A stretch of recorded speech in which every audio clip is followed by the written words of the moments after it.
Coup de théâtre ou coup de tonnerre, une année pile poil après son installation à la tête de la Direction générale de la sécurité intérieure, la puissante agence du renseignement algérien, le général Hassan a été écarté de son poste pour être remplacé par un homme totalement méconnu à la fois de l'opinion publique comme des arcanes des services secrets algériens, méconnu du grand bataillon, mais méconnu aussi du grand public. Le général-major Mounir Zehi est aujourd'hui le nouveau visage surprenant des services secrets algériens. C'était donc une cérémonie qui a été officiellement organisée, annoncée hier le 21 mai 2026. Le 21 mai 2026, le général de corps d'armée Saïd Chengriha, au nom du président de la République Abdelmajid Tebboune, a procédé à l'installation du nouveau patron de la Direction générale de la sécurité intérieure, le général-major Zehi Mounir. Le ministère de la Défense nationale a diffusé des images qui ont été reprises massivement par l'ensemble des médias algériens. Lors de son allocution, le général de corps d'armée Saïd Chengriha n'a pas donné ni les motifs ni des explications au sujet de ce changement qualifié de surprenant, voire même de très étonnant, puisqu'il intervient uniquement une année après la nomination du général Hassan. Chaque année, un nouveau patron, un nouveau directeur des services secrets algériens.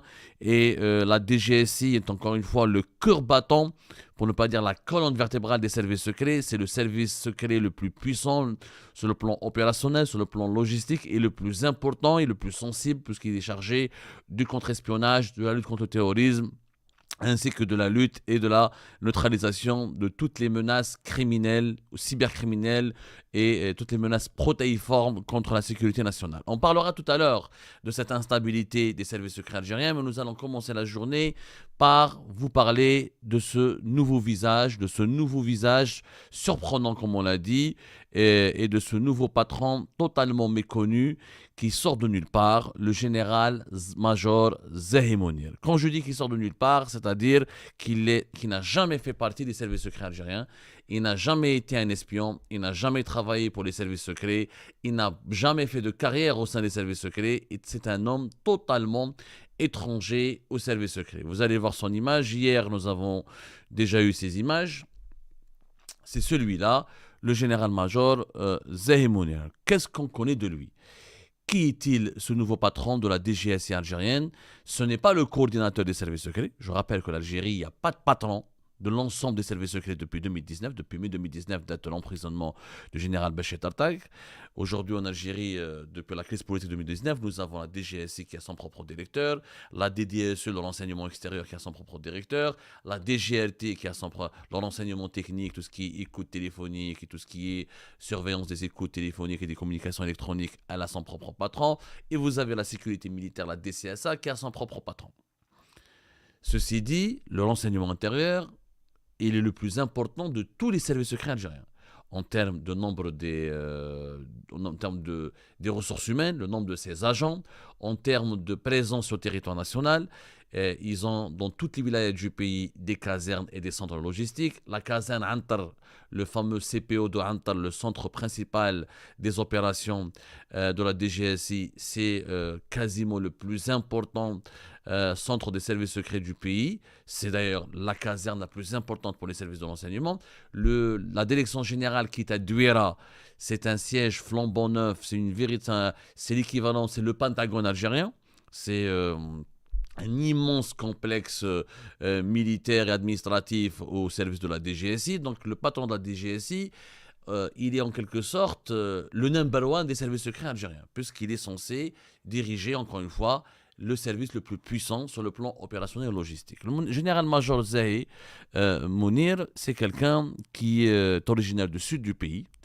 Il est originaire de la région de Metlili, dans la wilaya de Gherdaya.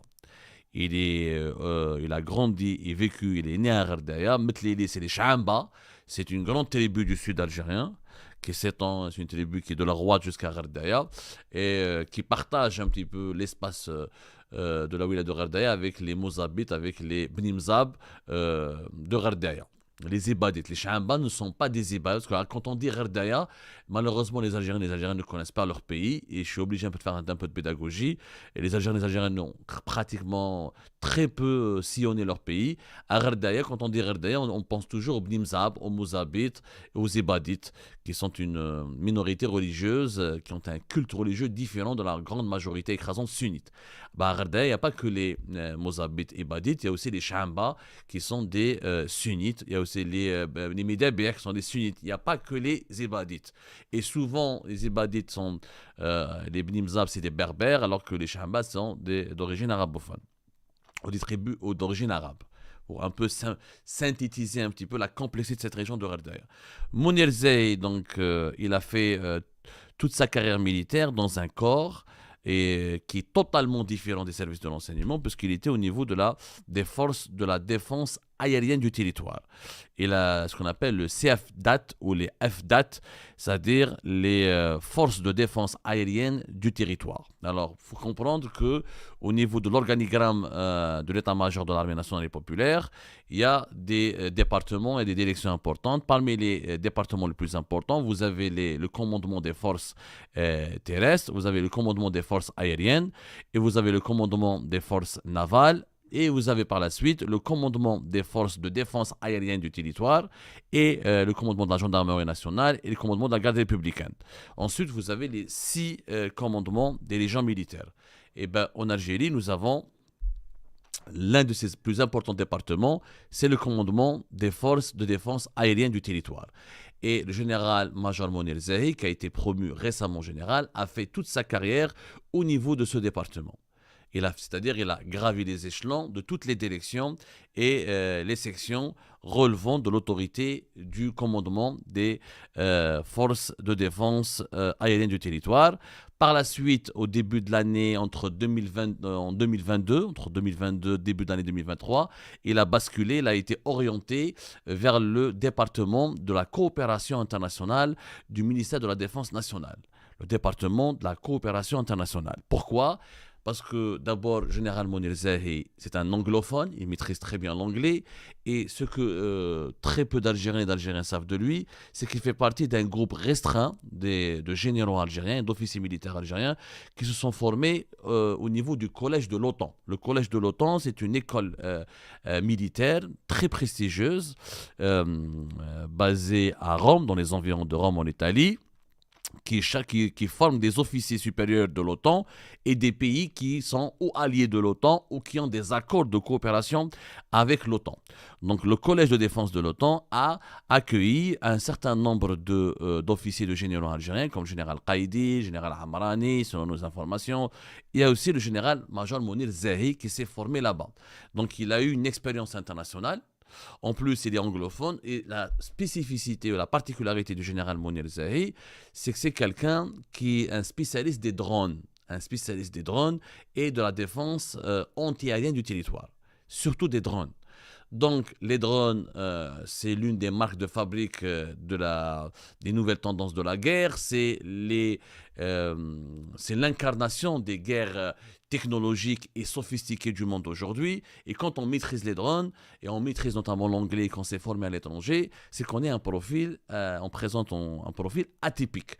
Et c'est pour cette raison que le commandement, l'état-major de l'armée nationale et populaire l'ont par la suite récupéré pour l'employer au niveau du département de la coopération internationale. Et c'est là où le général-major Mounir Zehi a brillé. Pourquoi il a brillé ? Parce que c'est lui qui est devenu l'interlocuteur des autorités américaines. Il est devenu l'interlocuteur du Pentagone et de l'armée américaine dans ses échanges avec l'armée algérienne. Il a connu une véritable ascension. Puisqu'il a dirigé le premier dialogue militaire entre l'Algérie et les États-Unis d'Amérique. Il a fait une apparition distinguée quand il a co-présidé le dialogue militaire conjoint, c'était en décembre 2023, du 4 au 6 décembre 2023. Du 4 au 6 décembre 2023. Nous en avions d'ailleurs parlé lors de notre émission. On lui avait consacré une émission importante. Lorsqu'il a été nommé adjoint du général Hassan, c'était au mois de décembre 2025. À l'époque, c'était le 7 décembre 2025. Quand il a été installé officiellement comme directeur adjoint de la DGSI, on avait partagé avec vous une émission où on a expliqué le parcours et la particularité du parcours et les spécificités de la personnalité du général-major Mounir Zehi.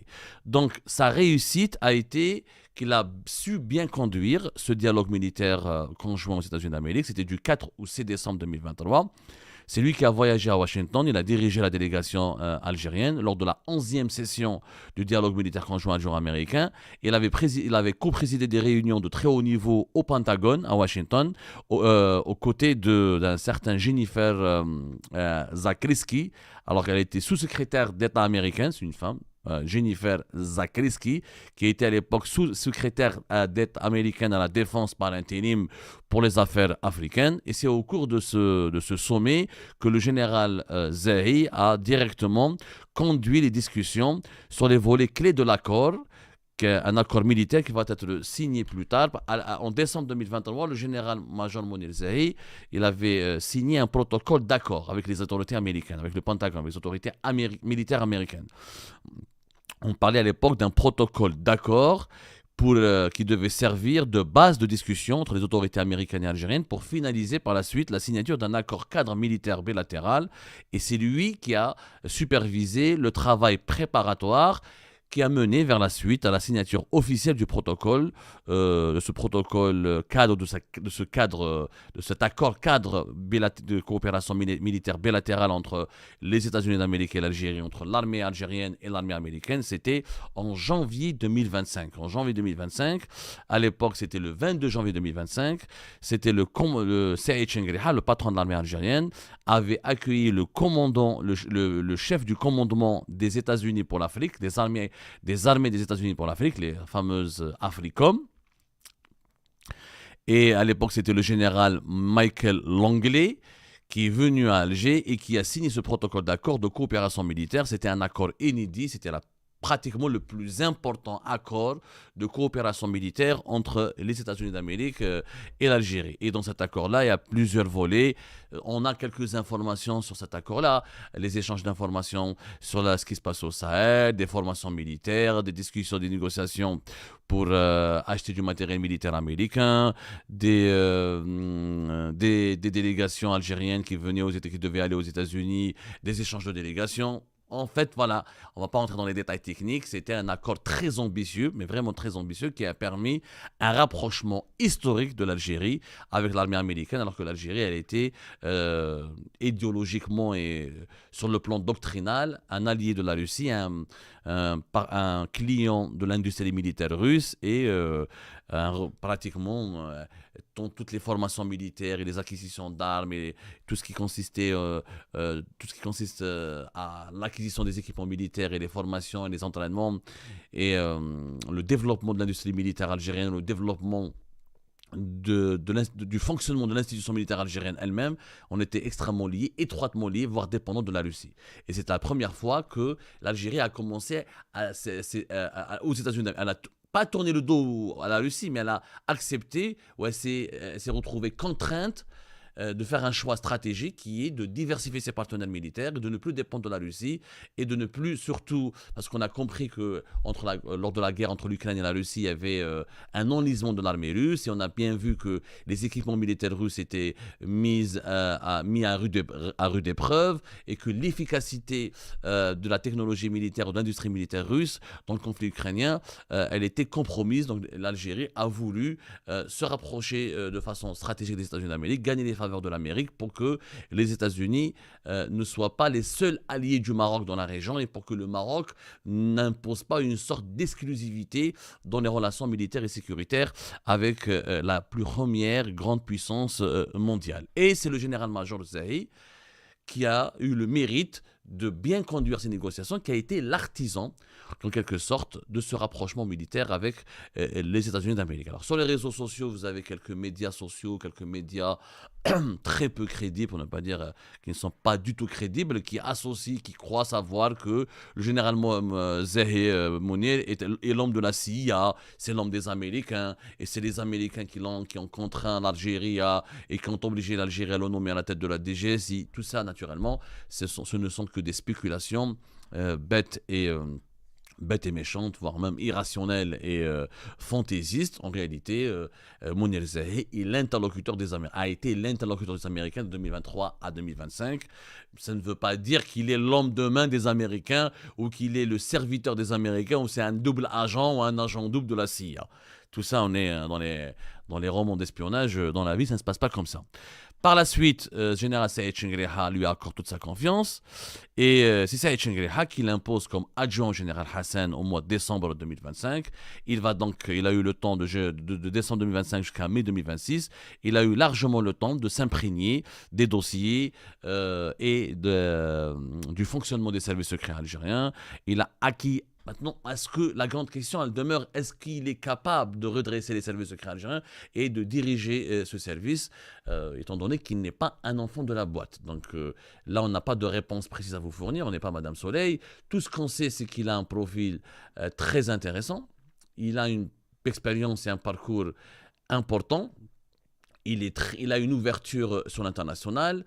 Mais bon, la DGSI, c'est quand même le contre-espionnage, c'est le renseignement intérieur, c'est pas le renseignement extérieur, c'est la lutte contre le terrorisme, c'est l'infiltration, c'est la maîtrise du territoire national et de la complexité du champ sécuritaire national. Est-ce qu'en pendant 7 mois, le général-major Mounir Zahi a eu largement le temps de se former et d'acquérir de maîtriser les codes nécessaires pour occuper son poste? Eh bien, il faudra attendre quelques semaines, encore quelques mois pour répondre à cette question. En tout cas, c'est un profil atypique, c'est surprenant, qui vient de débarquer à la tête de la direction générale de la sécurité intérieure. Et Mounir Zahi, jeune, soit 59 ans, par rapport à d'autres généraux, à d'autres chefs des services de sécurité ou du renseignement ou d'institutions sécuritaires et militaires importantes, c'est quelqu'un qui demeure très jeune.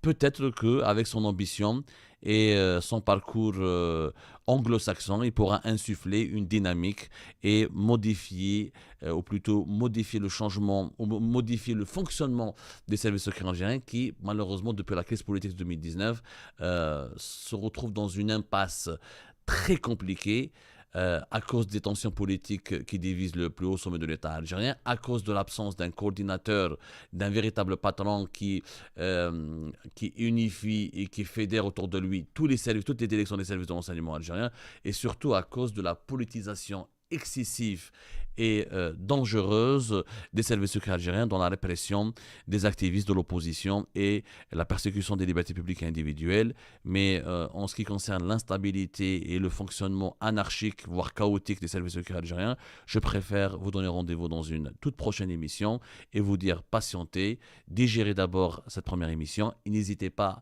à la partager massivement pour faire connaître les informations exclusives que nous avons partagées avec vous en ce qui concerne ce nouveau patron de la DGSI algérienne, le général-major Mounir Zahi. Eh ben, c'est la fin de cette vidéo, les amis. Je vous remercie comme d'habitude pour avoir suivi jusqu'à la fin. N'oubliez pas de nous laisser vos commentaires et vos réactions sur la vidéo et de vous abonner à la chaîne si vous n'êtes pas encore abonné. Et merci aussi pour vos commentaires et vos discussions très animées dans la section des commentaires. Donc, vous n'oubliez jamais de décortiquer bien un sujet sur tous les points qui ont été abordés dans la vidéo et ça fait vraiment plaisir moi-même je ne fais pas de commentaires, je m'appuie sur vous pour que vous puissiez bien expliquer les choses et en faire des discussions civilisées et dans tout le respect possible. Donc voilà, merci beaucoup et à la prochaine dans une nouvelle vidéo. Au revoir.